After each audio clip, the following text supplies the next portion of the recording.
Coucou les écolos, j'espère que vous allez apprécier cette petite histoire que je vous ai préparée pour expliquer de façon très simple les mécanismes qui peuvent nous donner l'illusion qu'on n'a pas de pouvoir au niveau individuel sur les changements climatiques et les enjeux en matière d'environnement.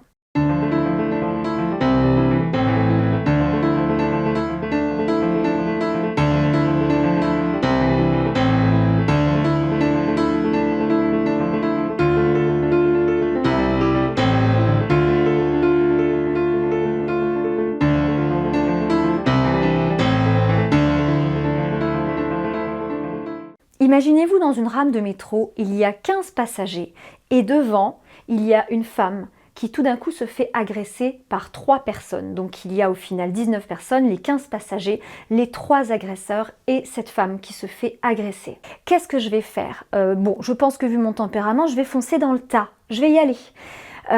Mais je peux aussi raisonner tout à fait autrement, je peux aussi me dire ah non, mais attends, moi j'ai aucune chance.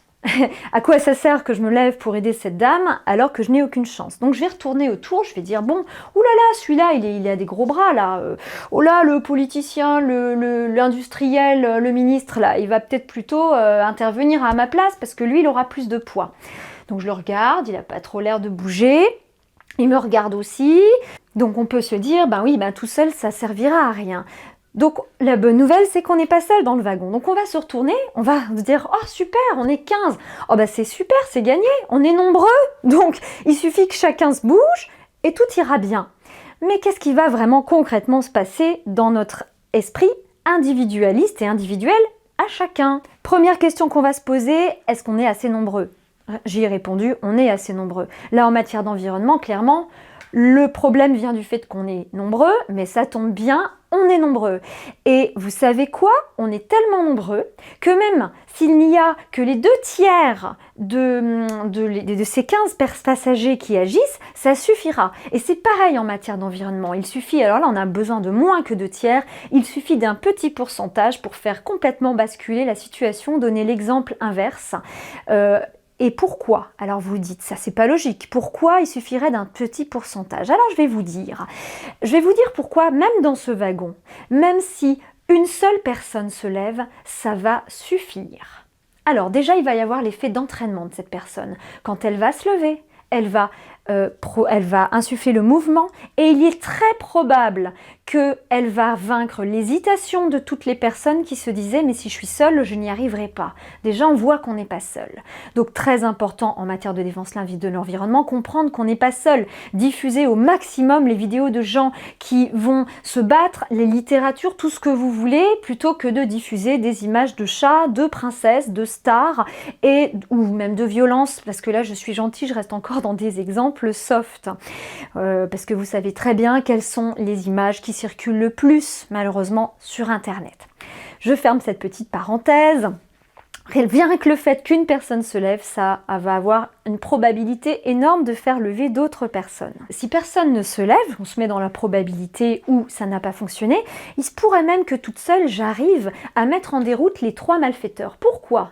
Parce j'aurais déjà l'aide de cette dame qui est agressée. Hein, j'avais oublié, on est 2. Hein, elle n'est pas que dans son rôle de victime, elle va pouvoir agir.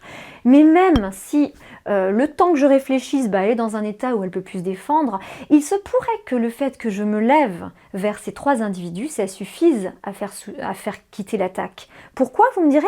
Eh bien parce qu'ils voient que si une petite nana comme moi sort de sa zone de confort pour les attaquer, il faut compter sur leur crainte que les 15 autres, enfin non, 14, mais ce seront plus que 14 si je me lève, il faut compter sur leur crainte que les 14 autres fassent pareil.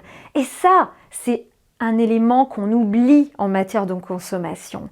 L'anticipation d'une multinationale, de multimilliardaires, d'une chute programmée. Parce que tant que c'est notre chute, la chute de l'humanité, de la biodiversité qui est en jeu, ça ne va pas les intéresser. Mais si vous leur dites qu'il y a un risque que ce soit leur propre bénéfice qui chute à la même vitesse que la biodiversité, ou mais à très court terme, c'est-à-dire avant que la biodiversité nous mette dans le mur, là ils vont anticiper.